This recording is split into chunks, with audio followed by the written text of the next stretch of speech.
Cyprus के इतने बड़े सम्मान से अलंकृत किया गया।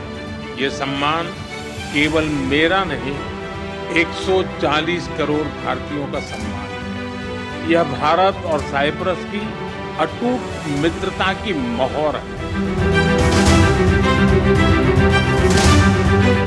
साइप्रस के विजन 2035 और विकसित भारत 2047 के विजन के कई पहलुओं में समानता है।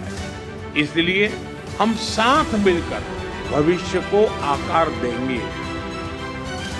अपनी साझेदारी को स्ट्रैटेजिक दिशा देने के लिए हम अगले 5 वर्षों के लिए एक ठोस रोडमैप बनाएंगे।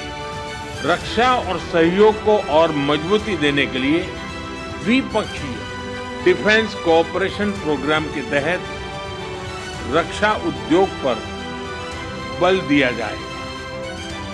साइबर और मैरीटाइम सिक्योरिटी पर अलग से डायलॉग शुरू किया जाएगा। क्रॉस बॉर्डर टेररिज्म के विरुद्ध भारत की लड़ाई में साइप्रस के सतत समर्थन के लिए हम बहुत बहुत आभारी हैं।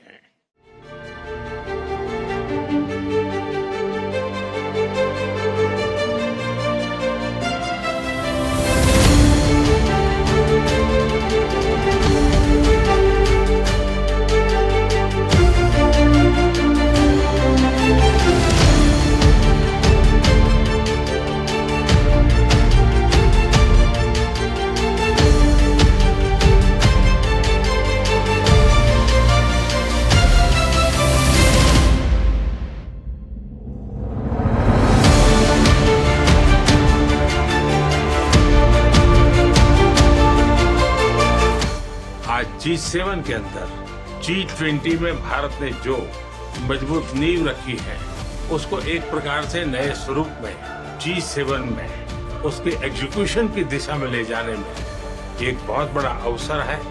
और भारत इस अवसर का उपयोग ग्लोबल गुड के लिए करने के लिए हमेशा इच्छुक रहा है, आगे भी इच्छुक रहेगा। भारत और कनाडा के संबंध अनेक प्रकार से बहुत ही महत्वपूर्ण है। कनाडा की अनेक कंपनियों का भारत में निवेश है। भारत के लोगों का भी कनाडा की धरती पर बहुत बड़ा निवेश है। लोकतांत्रिक मूल्यों को समर्पित कनाडा और भारत मिलकर के लोकतंत्र को मजबूत करना होगा, मानवता को मजबूत करना होगा।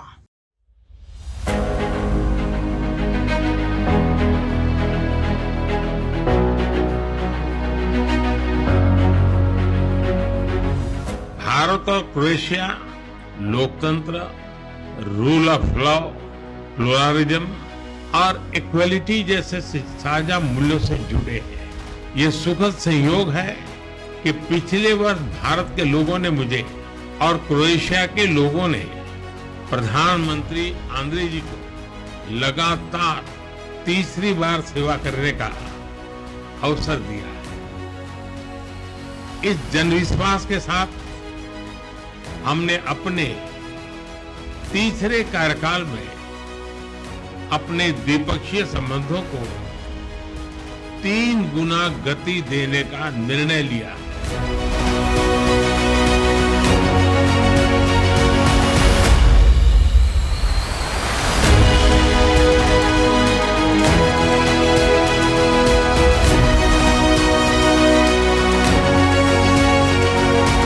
हमने द्विपक्षीय व्यापार को बढ़ाने और विश्वसनीय सप्लाई चेन तैयार करने के लिए कई क्षेत्रों में सहयोग बढ़ाने का निर्णय लिया है।